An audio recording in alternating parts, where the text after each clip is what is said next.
किचनची थोडीफार कामं आवरलेली आहेत आणि सगळ्यांचा नाश्ता पण झालेला आहे। आणि आज दीपक जाणार आहे मावशीकडे। तुम्ही म्हणती होता की ते दीपकला कुठेही पाठवून देऊ नको, म्हणजे कुठेही नको, तर खरंच काळजीपूर्वक तुम्ही कमेंट करता, पण एक मजबुरी असते ना। दीपक खूप दिवसाच्या नंतर येतो, म्हणजे 6 महिन्याच्या नंतर येतो। मग आल्यानंतर सगळ्यांना भेटावंसं वाटतं, दीपकला पण भेटावंसं वाटतं आणि त्यांना पण भेटावंसं वाटतं।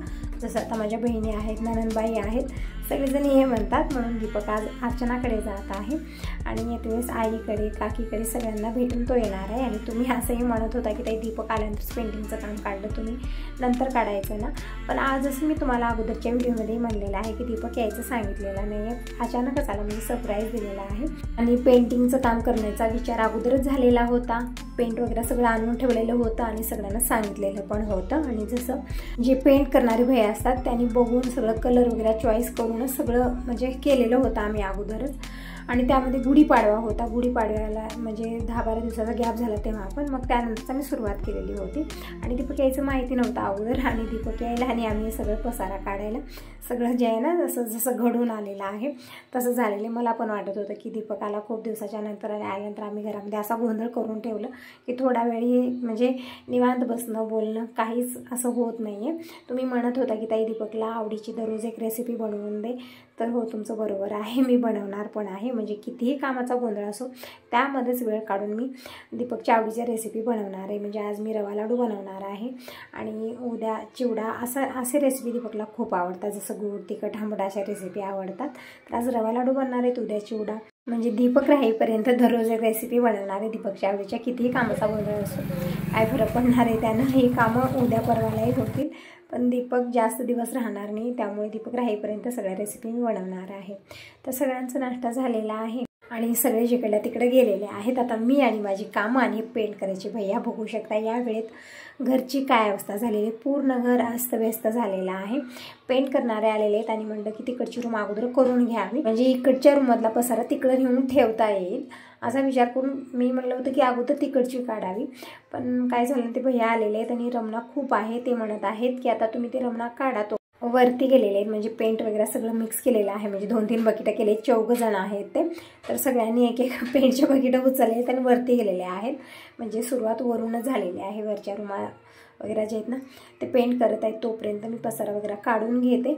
आणि एकतर हे असतं ना, फक्त आपल्याला तेच काम नाही, स्वयंपाक पाणी सगळ्यांचं जेवण खाणं हे पण बघायचं असतं, टिफिन हे ते, कोण जेवलं कोण राहिलं खूप असतं, आणि त्यामध्ये चहा पाणी असतं, परत कोणीतरी येणार जाणार, आणि हे आपली रोजची कामं, त्यामध्ये ना मला वेळच भेटलेला नाही। म्हणजे 2-4 दिवस अगोदरच हे म्हणत होते की एखादी रूम रिकामी कर, म्हणजे ते पेंट केल्यानंतर इकडचं तिकडं आपल्याला ठेवता येईल। खरंच होतं, त्यांचं बरोबर होतं, पण ते काही झालेलंच नाही आहे, थोडासा गोंधळ झाला तर। आणि काल दीपक जाणार पण होता, त्यामुळे पण कुठलीच कामं झाली नाही। तर वरी ना फक्त 2च रूमा जे आहेत ना पेंट झालेले आहेत, म्हणजे वरती पण 4 रूमा आहेत, हॉल आहे, परत जिन्या वगैरे आहे। तर जिन्या काही बाहेरचं काय आणखीन आम्ही कलरचं काम केलेलं नाही, फक्त आतमधला अगोदर पेंट करत आहेत। आणि वरती कसं आहे, फक्त प्रायमर आम्ही लावलेलं होतं, त्यामुळे थोडासा वेळ जास्त लागला त्यांना। तोपर्यंत आम्ही इकडच्या रूममधला सगळा पसारा बाहेर आणतो, म्हणजे ते रूम पूर्ण रिकामी करायची आहे। आणि जे पोते वगैरे आहे ज्वारीचे ते सगळं तिथंच ठेवून फक्त वरती काहीतरी कपडा झाकणार आहे, म्हणजे पेंट वगैरे पडलं तरी ते कपडा काढून घेता येईल। तसं तर ते भैया तितकं जास्त पेंट पडू देत नाहीत, तरी पण थोडंफार गळालं तरी पण त्यावरती मी पूर्ण कवर करणार आहे। तर पसारा काढण्या अगोदर मी आलेले किचनमध्ये, आणि मी जसं तुम्हाला म्हणलं की कितीही कामाचा गोंधळ असो मी दीपकच्या आवडीची रेसिपी बनवणार म्हणजे बनवणार। तर थोडीशी धावपळ माझी जास्त होत आहे, पण काही हरकत नाही। तर इकडे मी घेतलेला आहे रवा, म्हणजे रवा आणि मैदा हे दोन्ही 1-1 किलो मी आणायला लावलेले आहेत। अगोदर मी रवा लाडू बनवत आहे आणि मैद्याचे बनवणार आहेत बालुशाही, तर बालुशाही नंतर बनवणार आहे, अगोदर मी इकडं रवा लाडू बनवत आहे। तर इकडं कढई घेतलेली आहे, कढईमध्ये मी घेतलेलं आहे इथं अर्धी वाटी तूप, म्हणजे आता हे रवा जे आहे ना 2 भागात मी भाजणार आहे। तुम्ही विचारते होता मेजरमेंट, तर 1 किलो रव्यासाठी मी इकडं 1/2 किलो तूप घेतलेलं आहे, म्हणजे वाटीच्या ह्याच्यानं सांगेन तर 4 वाटी जर रवा असला तर 1 वाटी आपल्याला तूप घ्यायचं आहे। आणि सगळं तूप एकत्रच मी टाकलेलं नाही आहे, यामधलं अर्ध तूप टाकलेलं आहे आणि अर्धा किलो रवा मी इकडं भाजून घेत आहे। आणि रवा जास्त आपल्याला कडक भाजायचा नाही आहे, म्हणजे अर्धा किलो रव्या भाजण्यासाठी तुम्हाला टायमिंग सांगेन तर 25 ते 30 मिनिट पुरेसे आहेत, इतक्यामध्ये रवा व्यवस्थित भाजला जातो, कारण एकदम असा रवा भाजायचा नाही आहे, कारण त्याची ज्याला दाताखाली येतात आणि खायला तितकं हे लागत नाही, त्यामुळे थोडंसं कमी प्रमाणातच आपल्याला भाजायचं आहे. तर इकडे हे रवा भाजायला थोडासा वेळ जास्त लागत होता, म्हणून मी काय केलं, इकडे आणखीन एक कढई ठेवलेली आहे आणि जे अर्धं तूप आपल्याला घ्यायचं होतं ते तूप मी इथं घेतलेलं आहे, म्हणजे अर्धी वाटी तूप जे आहे ना ते या कढईत घेतलेलं आहे. आणि जे अर्धा किलो रवा ठेवलेला होता ते पूर्णपणे या कढईमध्ये मी ॲड केलेलं आहे. आणि आता दोन्ही काउंटवर कढया मी ठेवल्या आणि दोन्हीकडे मी परतत आहे. म्हणजे आता यावेळेत कामाचा तर गोंधळ खूप आहे, तर जास्त वेळ मी किचनमध्ये न घालवता तिकडचा मला रमणा काढायचा आहे. अगोदर मी इकडे रव्या लाडूसाठी मिश्रण बनवून ठेवते, कारण असं असतं ना की संघ लाडू बनत नाहीत. मिश्रण करून ठेवलं तर थोडंसं पातळ असतं आणि एक थोडा वेळ आपल्याला झाकून ठेवायचं आहे, म्हणजे ते सेट होण्यासाठी ठेवायचं आहे. थोड्या वेळाने एक अर्धा तास 1 तासाने ते लाडू परफेक्ट वळता येतात. तर एक ताई म्हणत होते की त्यांनी माझं बघून लाडू बनवलं, पण त्यांचे लाडू बिघडले, म्हणजे त्यांचं जे मिश्रण बनलेलं होतं ते पातळ बनलेलं होतं आणि त्याने थोडा वेळ ठेवलं तरी पण त्यांचे लाडू बनलेले आहेत, म्हणजे एकदम पातळच राहिले, ते थिक झालं नाही. तर तसं जर असलं तर मला वाटतं म्हणजे जे रवा असतो ना ते मोठा बारीक पण येतो. मला वाटतं एकदम बारीक रवा असेल तुमचा, म्हणजे कुठेतरी काहीतरी फरक पडला असेल ना, तर एकदम परफेक्ट लाडू बनतात. मी जेव्हा हे बनवते कधीच लाडू बिघडत नाही ते. तरी पण तुम्ही म्हणत होता की ते वाटणं मेजरमेंट सांग, तर मी तुम्हाला सांगितलेलं की 4 वाटी रव्यासाठी 1 वाटी तूप घ्यायचं आहे आपल्याला आणि 3-3.5 वाटी आपल्याला साखर घ्यायची आहे आणि साखर बोलेल तितकं पाणी टाकायचं आहे. एकदम परफेक्ट रवा लाडू बनतात, कुठेही बिघडणार नाहीत. मेजरमेंट एकदम करेक्ट आहे. इकडं मी बनत ठेवलं आहे चहा आणि तोपर्यंत इकडं हे रवा पण भाजलेला आहे, म्हणजे 25 ते 30 मिनिट मी हे रवा भाजून घेतलेला. एक सलग चमचा फिरवा त्यामध्ये आणि एकदम कडक पण होऊ द्यायचा नाही आहे. तर रवा भाजून झालेला आहे. आता चाचणी बनत ठेवूया. इकडं म्हणजे थोडाफार मी रमणा काढलेला आहे, पण किचनमधला तरी तुम्ही बघू शकता किती पसारा किचनमध्ये आहे. किचनमधला तरी खूपच गोंधळ होणार आहे, पण किचनमध्ये उद्या पेंट करणार आहेत, आज फक्त तिकडची रूम करायची आहे. तर इकडे मी डब्यामध्ये साखर पण काढून घेतलेली आहे, म्हणजे जसं मी तुम्हाला म्हणलेले की 1 किलो रवा मी घेतलेला आहे, त्या हिशोबाने 1/2 किलो तूप घेतलेला आहे, साखर घेतलेली 1 किलो आणि साखर बुडेल तितकं पाणी टाकलेलं आहे. चाचणी बनत ठेवलेली आहे. जोपर्यंत चाचणी बनत आहे तोपर्यंत इकडे चहा बनलेला आहे. मी अगोदर चहा घेते, म्हणजे असं होतं ना जेव्हा कामाचा गोंधळ जास्त झाला त्यावेळेस मला भूक लागत नाही, ताण लागत नाही आणि डोकं दुखायला लागतं. थोडंसं असं होतं ना की म्हणजे काही खाऊ नये पिऊ नये, हे कामं कसं होतील, थोडंसं घाबरल्यासारखं वाटतं. तरी पण काही टेन्शन नाही आहे. पण आता दीपक पण नाही, तो पण गेलेला आहे अर्चनाकडे, दिनेश गेले गॅरेजला. जे करायचं मला एकटीलाच करायचं आहे, पसा एकटीलाच आवरायचं आहे. तरी पण मी यांना फोन लावलेला होता की थोड्या वेळात दिनेश रात्री पाठवा किंवा तुम्ही तरी या, कारण खूप जास्त पसारा आहे, पोते वगैरे आहेत ते मला उचलत नाहीत. तर थोड्या वेळानं कुणीतरी येतील तोपर्यंत मी इकडं रवा लाडूसाठी मिश्रण बनवून ठेवते आणि तोपर्यंत ते भैया वरचे रूम जे आहेत ना ते पेंट करत आहेत. तर इकडे बघू शकता साखर छान विरघळलेली आहे. साखर विरघळल्यानंतर थोडा वेळ आपल्याला शिजवून घ्यायची आहे चाचणी आणि मी जसं बोटावरती घेतलेली चाचणी मी खेचत आहे. बघू शकता इकडे तार बनत आहे. अशाच पद्धतीची आपल्याला चाचणी पाहिजे, म्हणजे 1 तारी चाचणी आपल्याला पाहिजे लाडू बनवण्यासाठी. तर आता मी गॅस बंद केलेला आहे आणि या चाचणीमध्ये आपल्याला हा रवा ओतायचा आहे. अगोदर आपल्याला वाटेल की रवा कमी आहे, चाचणी जास्त झालेली आहे, मिश्रण एकदम पातळ झालेलं आहे, पण काही हरकत नाही, एकदम परफेक्ट हे रवा लाडू बनून तयार होतात. अगोदर आपल्याला वाटेल की गॅस बंद केलेला आहे मी. आपण या प्रोसेसमध्ये जर गॅस चालू ठेवलं तर याचा शिरा बनतो, त्यामुळे जशी चाचणी 1 तारी बनली की आपल्याला गॅस बंद करायचा आहे. रवा यामध्ये मी टाकलेला आहे, पूर्णपणे रवा टाकला. बघू शकता एकदम खिरीसारखं हे मिश्रण झालेलं आहे. असं वाटेल की बघितल्यानंतर की याचे लाडू बनणारच नाहीत. तर याला 1-1.5 तास आपल्याला झाकून ठेवायचं आहे आणि मिश्रण अधूनमधून आपल्याला मिक्स करत राहायचं आहे, म्हणजे व्यवस्थित ते गार होतं आणि गुठळ्या पण बनणार नाहीत. एकदम परफेक्ट रवा लाडू बनून तयार होतात, जसं की तोंडात टाकताच विरघळणार आहे. तर नंतर यामध्ये मी 1 चमचा विलायची पावडर टाकलेली आहे आणि बिलकुल चुटकीवर मीठ टाकलेलं आहे, म्हणजे चव छान येते. आणि यामध्ये आवडीप्रमाणे आपण ड्रायफ्रूट टाकू शकता. आता यावेळी कसली ड्रायफ्रूट नव्हते माझ्याकडे, ना मनुके आहेत, ना काजू आहेत, ना बदाम आहेत, त्यामुळे मी प्लेनच बनवते आज. नाही हे काही ऑप्शनच नव्हतं, तर मिक्स करून ठेवलेलं आहे मी. आणि आता आलेलं आहे मी इकडच्या रूममध्ये.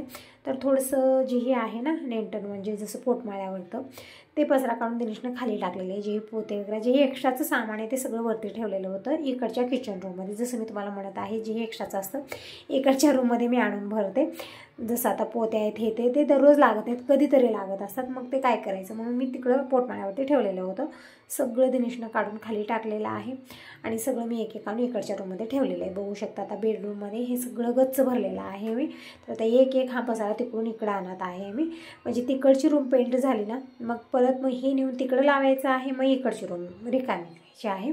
थोडासा गोंधळ यावेळेत खूपच चाललेला आहे. घरची अवस्था तरी आता अशी झालेली आहे ना की इथं पाऊल थांबणार नाही कुणाचं आहे. आता अशामध्ये कोणीतरी पाहुणे काय होईल ना, कारण एकदम असं झालेलं घरभर पसारा पसारा धूळ धूळ सगळं झाडायचं काम चालू आहे, कारण आता पेंट होणार आहे पूर्ण घरामध्ये. त्यामुळे ना सगळं असं झालेलं एकदम अस्तव्यस्त घर झालेलं आहे. पाहुणे आले किंवा आपलं सुद्धा इथं पाऊल थांबणार नाही असं झालेलं आहे. तर असं काही नव्हता 4-5 दिवस तरी घरची अवस्था अशीच राहणार आहे, कारण आता हे काही ऑप्शनच नाही. मी कुठं नेणार आहे सगळं, तर तिकडचं इकडे इकडचं तिकडे आणि संघ ठेवणं पण होणार नाही, कारण खूप जास्त प्रमाणात हा पसारा आहे. सगळं व्यवस्थित ठेवण्यामध्ये 4-8 दिवस तरी असेच निघून जाणार आहेत. तर असं इकडं सगळं जी पोते आहेत ना, ती जी मोठी साईजची पोते आहेत किंवा ज्वारीची आहेत, वजनदार आहेत, ते सगळं मी इथंच ठेवलेलं आहे. आणि यावरती एक कपडा मी झाकणार आहे, म्हणजे ते व्यवस्थित कवर झालं तरी पेंट पडलं तरी कपडा काढून घेता येईल आपल्याला. आणि जसं आपण जिथल्या तिथं लावून ठेवतो ना, त्यावेळी काहीच पसारा दिसत नाही, पण जेव्हा आपण काढून टाकतो ना, तर बघू शकता असं वाटतं की घरामध्ये हा पसारा बसणार नाही, खूप जास्त आहे. पण काही नाही, जिथल्या तिथं आपण व्यवस्थित ठेवला सगळं व्यवस्थित राहतं आणि दिसत पण नाही. असं वाटतं की आणखीन पसारा आणून भरावा घरामध्ये, आणखीन काय काय घेऊ काय काय नाही असं होतं. पण बघू शकता जेव्हा आपण काढतो ना, त्यावेळेत कळतं की आपण किती घेतलेलं आहे हा पसारा आणि किती भरलेलं आहे घरामध्ये, की पाऊल ठेवायला जागा नाही असं झालेलं आहे. तर असं दिनेश आणि मी तर सगळं आवरत आहोत. दीपकलाही फोन केला होता एक वेळा, तू जाऊन पोहोचलेला आहे अर्चनाकडे. म्हणजे आमचा कितीही गोंधळ हो, दीपकला जास्त टेन्शन आम्ही दिलेलं नाही आहे, कारण जे पसारा वगैरे आवरायचं होतं ते मी दिनेशच आवरत आहोत. आणि दिनेश पप्पा आहेत गॅरेजमध्ये, दीपक गेलेला आहे मावशीकडे, बाबा बाहेर गेलेले आहेत, सगळे आपापल्या कामात व्यस्त आहेत त्यावेळेत. आणि आम्हाला तरी सगळ्यात जास्त काम लागलेलं आहे. एकतर स्वयंपाक पाणी जेवण खाणं ते पण झालं सगळ्यांचं, त्यानंतर पसारा काढायला इकडे सुरुवात केलेली आहे. आणि प्रत्येक कामात दिनेशची मदत भेटते, त्यामुळे तितकं कामाचा लोड मला पण येत नाही.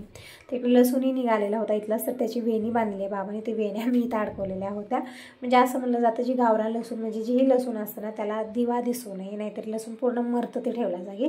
म्हणजे असं म्हणतात की जी गोड तेलाचा दिवा असतो ना, ते दिसू नये, म्हणजे असं मान्यता आहे. म्हणजे बाबा म्हणत असतात, अगोदरची मान्यता आहे ही सगळी, आता कोणी मानत नाही. अगोदर म्हणत होते की गोड तेलाचा दिवा म्हणजे जी देवाला आपण दिवा लावतो ना, जे खाण्याचं तेल असतं ते दिवा त्या लसणाला दिसू नये, नाहीतर लसूण सगळं मरतं, असं काहीतरी म्हण आहे. तर असं इकडं बघू शकता सगळा पसारा आणून इकडच्या म्हणजे या रूममध्ये थोडासा ठेवलेला आहे आणि बाकीचा सगळा तिकडे छोटा मोठा जे हे आहे ते मी तिकडच्या रूममध्ये घेऊन जात आहे. म्हणजे एक एक एक दिनेश पण आणत आहे. जे ही बेकार सामान आहे ते पण आम्ही खूप सारं ठेवलेलं, म्हणजे काढण्यातच आलं नाही, जिथं ठेवलं तिथंच राहिलेलं आहे ते. तर जे आता इतकं सगळं मी भरणार नाही, जे बेकार आहेत वस्तू ते सगळ्या मी भंगारमध्ये घालणार आहे, कारण खूप सारं भरलेलं आहे ना, त्यामुळे जे वस्तू नको आहेत ते पण आहेत, जे वस्तू पाहिजे ते पण आहेत, तर त्या सगळ्याच काढणार आहे मी आता. म्हणजे जसं आपण दसऱ्याला वगैरे काढतो ना, त्यावेळेस पण इतकं सामान निघत नाही, पण आता जेव्हा आपण पेंटचं काम करत आहोत त्यावेळेस मात्र कुठंच काही नाही, सगळं रुमा पोटमाळा सगळं सगळं सगळं रिकामं झालेलं आहे. आणि इकडे एक किचन आहे, तुम्ही बघू शकता. या किचनमध्ये तरी इतकं भरलं की ती किचन दिसत नव्हती, आता वाटते की ही किचन आहे, कारण पूर्ण रिकामं झालेलं आहे. आता तिकडं काहीच नाही, तिकडं लाईट लावली त्या रूममध्ये, कारण तिकडे गरजच नव्हती लाईटची, त्यामुळे ते लाईट काढलेली, फक्त इकडच्या रूममध्येच लाईट होती. तर आता एक एक एक एक आम्ही आणत आहोत. थोडासा अंधार वाटत आहे, म्हणजे तितकं क्लिअर तुम्हाला दिसत नसेल, त्यासाठी सॉरी म्हणते, कारण लाईटच नाही आहे तिकडं, त्यामुळे थोडंसं परेशानी होत आहे. तर एक एक एक नेऊन हॉलमध्ये बेडरूममध्ये ठेवत आहोत. आणि जे बाकीचं जे नेऊ शकत नाही ते सगळे इथं आहे. आणि जिथं पिशव्या दिसत आहेत तुम्हाला खूप साऱ्या, त्या पिशव्यामध्ये नवीन जुने असे कपडे मी ठेवलेत, कारण कपाट एकच आहे आपल्याकडे. तुम्ही म्हणतही होता की ते, म्हणजे मी तुम्हाला म्हणलेलं होतं की कपाट मला आणखीन एक घ्यायचं आहे, पण ते दिनेश पप्पा नको म्हणतात. पण तुम्ही म्हणत होता की तुझी यूट्यूबची जी पेमेंट येते त्याचं तू कपाट वगैरे घे. तर पैसा कुणाचाही असो, त्यांचा असो किंवा माझा असो, पण विचार एक असले पाहिजे. त्यांना नाही घ्यायचं तर मी पण पुढे पुढे होत नाही. जेव्हा त्यांना मी विचारते 10 वेळा की हे घेऊया हे घेऊया, नको म्हणत आहेत तर असू दे म्हणलं, जसं कसं मी ॲडजस्ट करते. इथं पिशवीमध्ये मी कपडे भरलेले आहेत आणि जी सगळ्या पिशव्या मी एकावर एक याच रूममध्ये आणून ठेवले, कारण काही ऑप्शन नव्हतं. बेडरूममध्ये एक कपाट आहे, त्या कपाटमध्ये जास्त कपडे बसत नाही, जे रेग्युलर आहेत आपले रोजच्या साड्या वगैरे कपडे यांचे ते ठेवलेले आहेत मी. आणि जे नवीन कपडे जे म्हणजे आता करण्यासाठी आपण घेतो आहेरी कपडे असतात, ते कपडे सगळे मी पिशवीत भरलेले आहेत. परत बॅग वगैरे आहेत त्यामध्ये मी भरून ठेवलेले आहेत. तर बघूया आता कधी मुहूर्त लागेल कपाट घेण्यासाठी, म्हणजे दिनेशच्या पप्पांचा होकार आल्यानंतरच ते येणार घरी. तर असं इकडे सगळं ठेवलेलं आहे अशा पद्धतीनं. आणि इकडं अलमारी पण आता आम्ही रिकामी करत आहोत. आणि इकडे 2 कलर आहेत तुम्ही बघू शकता. इकडे रेड कलर पण लावलेला आहे भिंतीला. तर यावेळेस हे कलर जे आहे ना ते चेंज करणार होता. म्हणजे दिनेश म्हणत आहे मम्मी आपण इकडे पिंक कलर लावूया. म्हणजे ह्या रूममध्ये ना दिनेशच बसतो जास्त वेळ अभ्यास वगैरे करत किंवा झोपणं उठणं बसणं सगळं इकडं असतं दिनेश या रूममध्ये.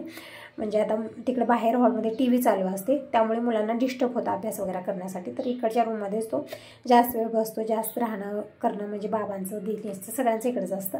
त्यामुळे दिनेश म्हणत आहे म्हणजे आता पाहुणे वगैरे आले तर त्यांचं पण बसणं होत नाही. इकडच्याच रूममध्ये मी व्यवस्था केलेली आहे. म्हणून दिनेश म्हणत आहे की मम्मी आपण आता हे रेड नको पिंक लावूया. तर ठीक आहे म्हटलं. पिंक मुलांना तसं ते खूप आवडतं तर पिंकच कलर करायचे आहे इकडं. म्हणजे पूर्ण रूममध्ये पिंक केलं तर काय होतं ते भैया काय म्हणत होते की त्याचा आपल्या डोळ्यावरती असर होतो. कारण ते खूप जास्त डार्क कलर किंवा भक्क कलर आपल्या डोळ्यावरती असर होतो. जितका पाहिजे तितका डिम कलर असावा. जसं की आता तुम्ही इकडं बघू शकता हा जे पिवळा कलर आहे छान आहे शांत कलर आहे. पण हे जे रेड कलर आहे आपण घरभर जर आपण ते केलं तर त्याचा परिणाम डोळ्यावरती पडतो असं म्हणत आहेत. त्यामुळे तिकडच्या भिंतीला आणि इकडे जी अलमारी आहे त्या अलमारीमध्ये फक्त आम्ही कलर चेंज करणार आहोत आणि बाकीचं जे आहे ना तेच आम्ही ठेवलेलं आहे. म्हणजे पूर्ण बिल्डिंगला हेच कलर लावण्यात आलेले. फक्त एखादी भिंतीला आम्ही हे कलर चेंज केलेला आहे. जसं आता रेड आहे नंतर पिंक होणार आहे इतकंच फरक आहे. तर कलर वगैरे अगोदर म्हणजे सिलेक्ट केलेला आहे आणून ठेवलेला आहे सगळं झालेलं आहे. फक्त आता ह्या पसारा आवरायचा आणि कलर म्हणजे पेंट करायचं आहे आणि ते ऑलरेडी आलेले आहेत आणि हे पेंटचं काम पण चालू आहे. आणि तिकडे मी रवा लाडूचं मिश्रण पण बनवून ठेवलेलं आहे आणि 1-2 वेळा मी म्हणजे मिक्स करून आलेले आहे. म्हणजे लवकर ते गार होईल मिश्रण. दीपक घरी येईपर्यंत मी लाडू बनवून ठेवणार आहे. म्हणजे संध्याकाळपर्यंत दीपक घरी येईल.